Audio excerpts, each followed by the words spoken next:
So you're back here to vote this time, not to be voted. Well, I don't think I qualify. The criteria is such that it's not for anybody.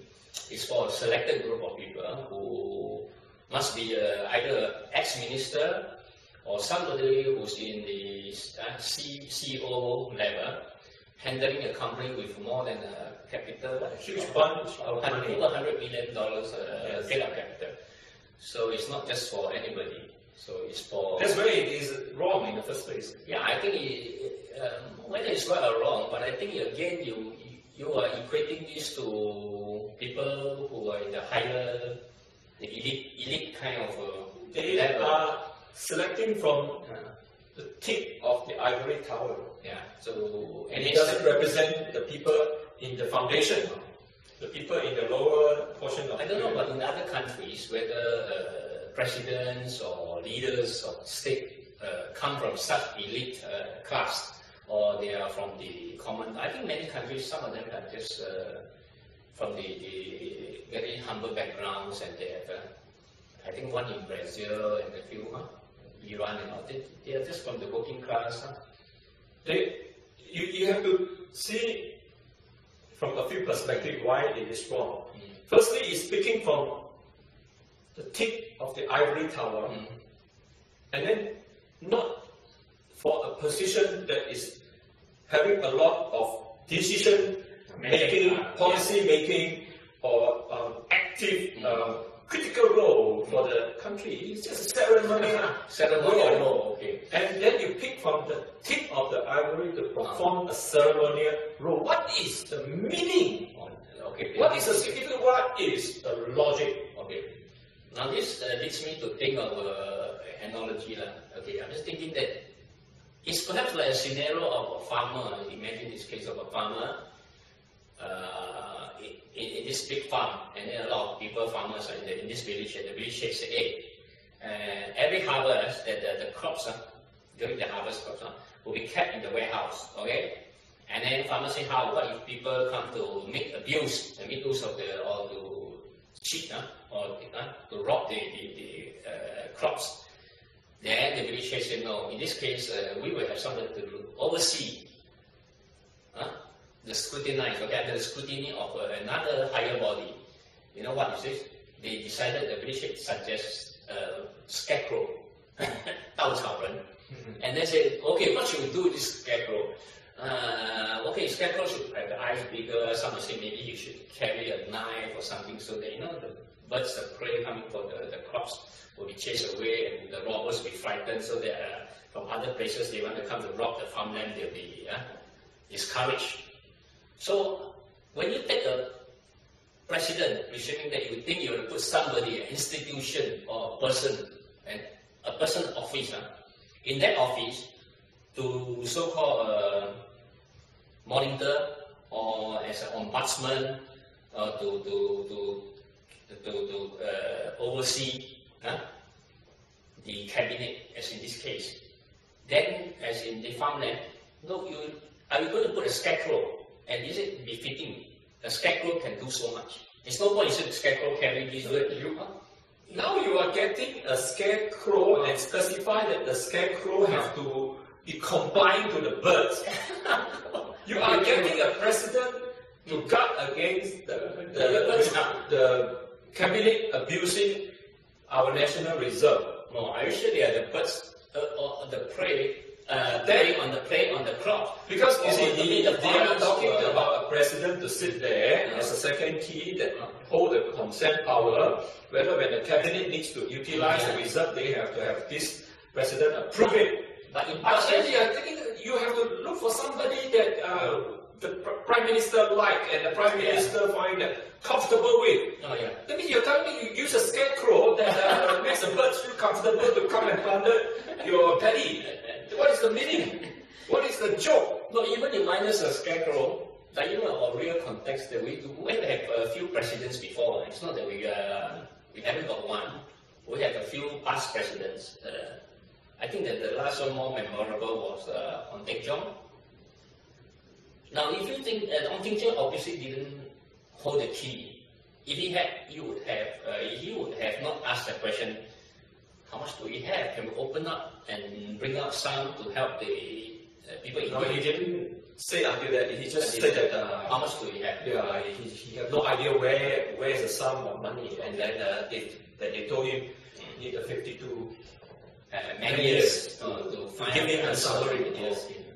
And that sounds very absurd, especially coming from the ex-minister for finance. He was deputy prime minister. Yeah. He was. Yeah, I think it was very much also a very Same as Tony Tan, another deputy prime minister turned to become a presidential candidate at least. Okay.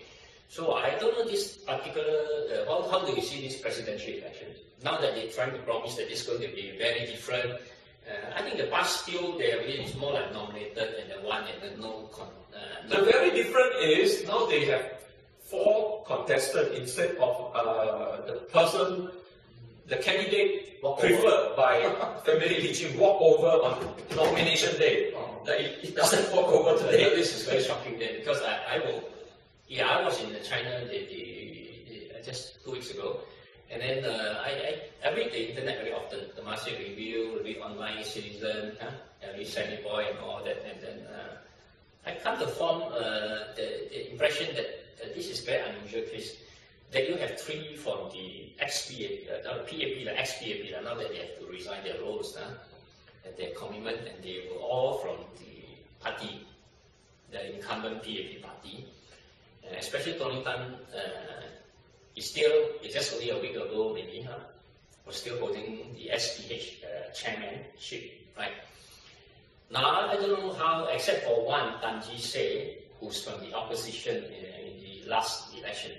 So if you factor in the upbringing, their backgrounds, one would conclude that, of course, I don't know any of them, and I would not be biased in putting any favors or trying to make anybody look good. Not that I have the influence, but just say, okay, well, as a layperson making a comment, okay? Now, I think given their backgrounds, they're all qualified people, no doubt.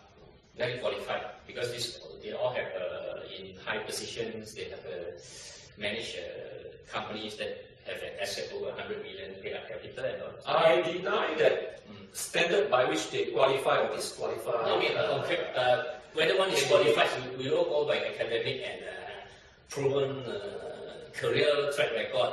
So they have all fulfilled the criteria. Now, what is important is the voters going to choose somebody for a CEO in the GIC. Then possibly they can all fit in and choose one. But today we are talking about a president. Now, I give you the case of a scarecrow. Now, we're going to choose someone for a scarecrow president, then it's a waste of talent, because that anybody can do, and you can save $4 million a year for taxpayers' money, right? That money can be given as charity and give it to subsidize the hospitals, or even to give as welfare. The significance of that is very negligible. This is not the Tan Clan Association President's election, but it's almost the same. I think it's a coincidence. Come on, there are many Tans, there are many Lims, and there are many Ongs. No, it's not in Singapore. I said in the last video recording, if this was a Korean president election and all candidates came, nothing unusual. If it was Vietnamese presidential election and all the candidates were new, there's nothing unusual. But this is Singaporean presidential election. In the first place, when you have 4 Chinese, nobody but Chinese. Even you take the stakes in, the 2 that is not recognized as qualified. Stakes in, all Chinese is already not represented. Now they bring up the point that it's sort of also unusual. They're given so a many multi-racial countries that, of course, Chinese being the majority, of course. But I thought we were given like a rotation kind of basis, that sometimes Indian, Chinese, then come Malay and all that. So possibly, but anyhow, I think the more important issue with this elected president is that, is he empowered? Is he vested with more powers, executive powers is it a power center that can act as an ombudsman, as a base that to oversee, to ensure, to scrutinize the cabinet that in the event of any wrongdoing, he can be the guide and the guidance and say, hey, you know. It's the president, the elected president, not the previous president. Kind of president like Benjamin Shears. He was just a nominated president. Okay. Now he's an elected president, but the elected president doesn't have sufficiently meaningful role, sufficiently empowered and have opportunity to make a difference, to serve the people and positively make Singapore a more effective and meaningful country from the highest position in our constitution, highest office. Yeah, now that you bring up this point, that I think unlike the past presidents that were, as you mentioned, they were not elected. Okay, until Ong Teng Cheong was 1-to-1, and then he won. Okay, and he did make some contribution by trying to look into an area which most citizens are interested to know is what's in our foreign reserves that we have, and is it enough for our retirement? Is it enough for our well-being, welfare? Now, because of the very fact that Ong Teng Cheong brought up that issue, he was then being not nominated, not preferred, not supposed, not interested. Given a very awkward answer by the finance minister by saying that it would take 52 man years for Ong Teng Cheong to know the answer. And I think it shocked the whole nation because I thought we have the number one man, the president as the number one man would be able to tell us what we have, where we are going, In the very first place, the irony comes from the fact that Ong Teng Cheong wasn't just an elected president, but he was from the executive cabinet for a long time. He was minister, he was deputy prime minister, and he doesn't know. He didn't. Even when he haven't found out the truth, when he was in the office of Republic of Singapore president, he should have some idea when he was with the executive cabinet, but he doesn't.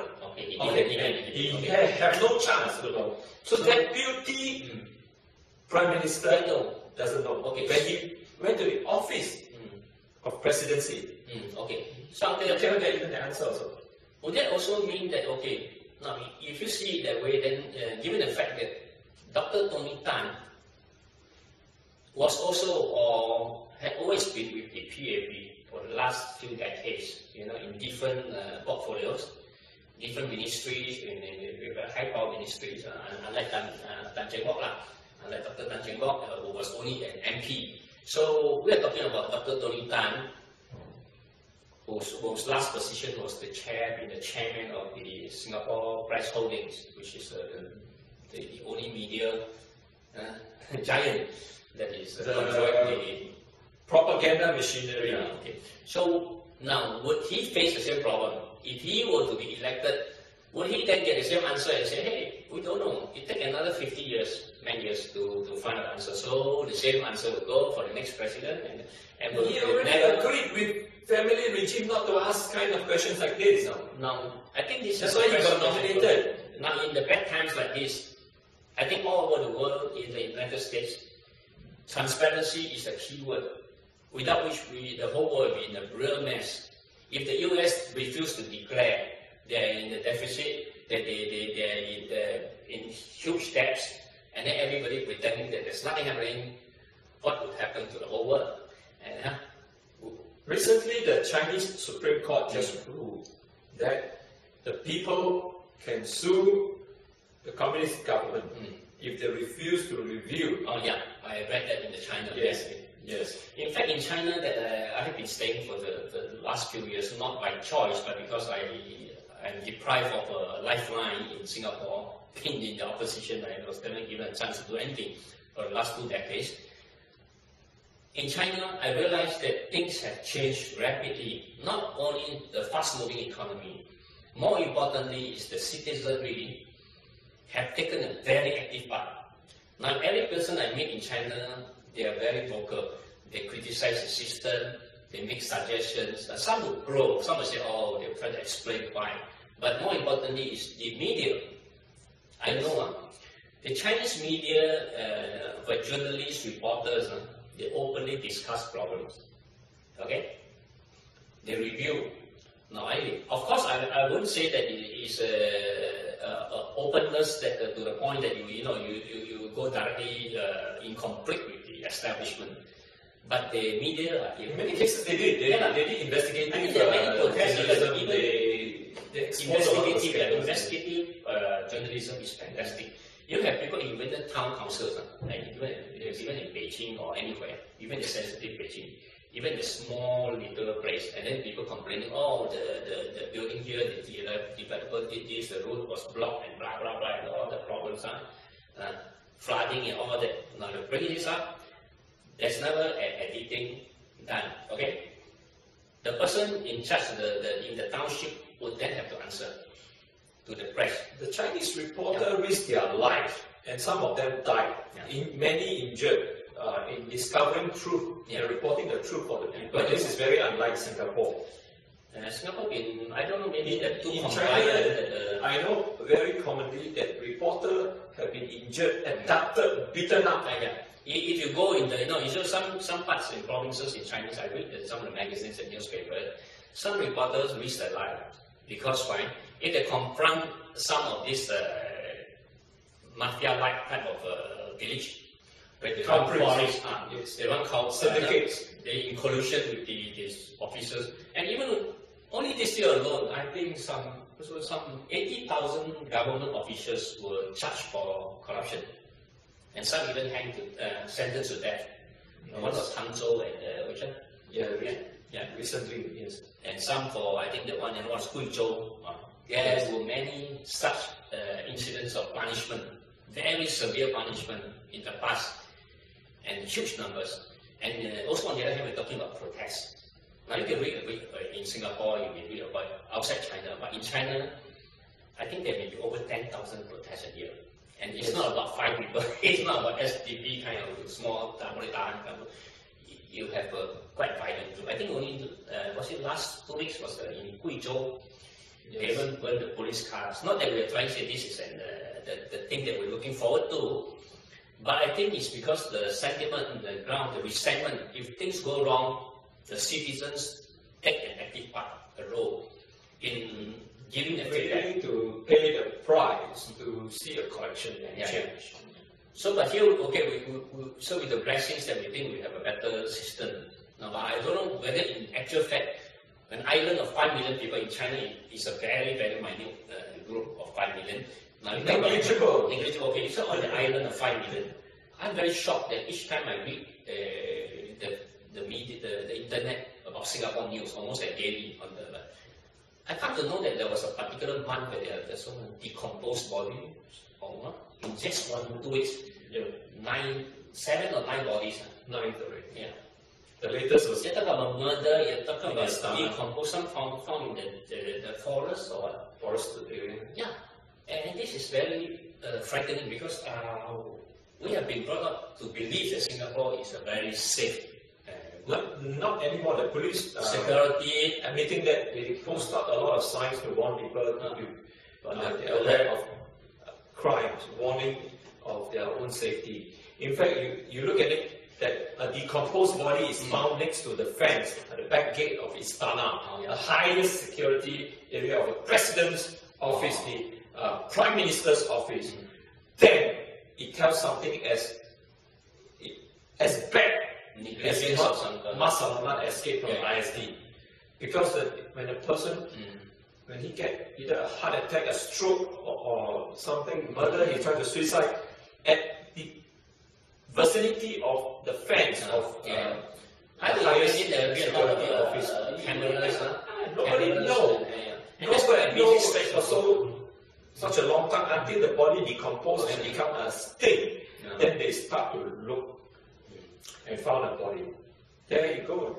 I think the telling part is that I'm very worried, even for my family here. Even for friends who are here.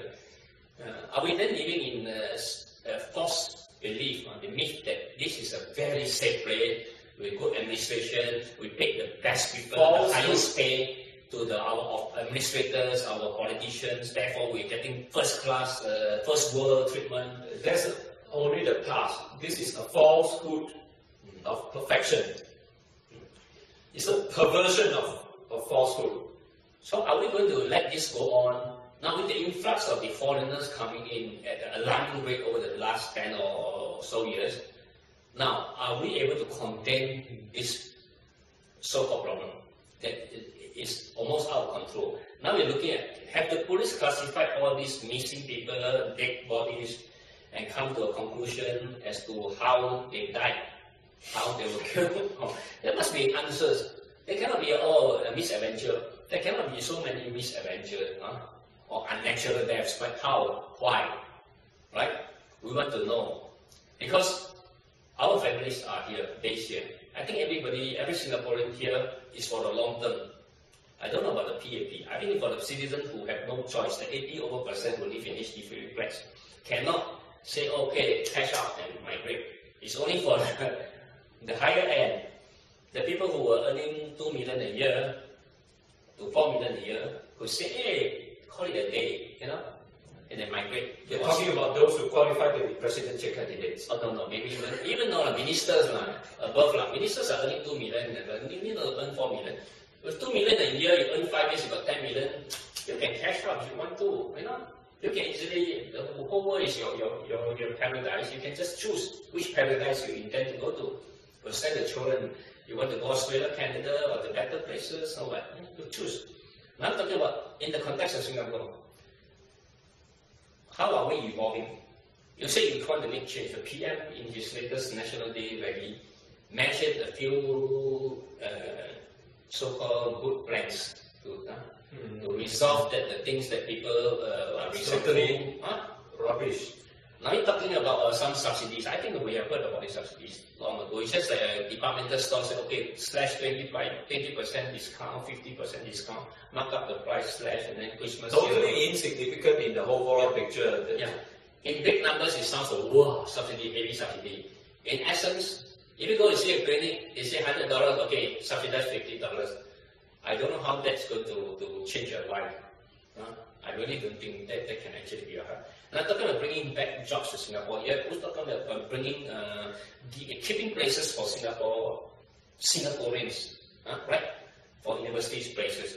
Why you have to do these remedial actions to reverse what you have not done previously? It's an admission that this was not done, were not catered to. This class all these are just political issues more relevant to parliamentary election, not presidential election. I'm talking about, So, now I'm talking, why is in this context it is important that if the cabinet under the PM would have to make remedial actions to change what has gone wrong or what has gone wrong. You talk about reform. If you want to reform the Presidential Election Act, the elected president being a useless role, ceremonial role that hold the highest salary, highest office, that does nothing except maybe National Day Parade and presidential charity.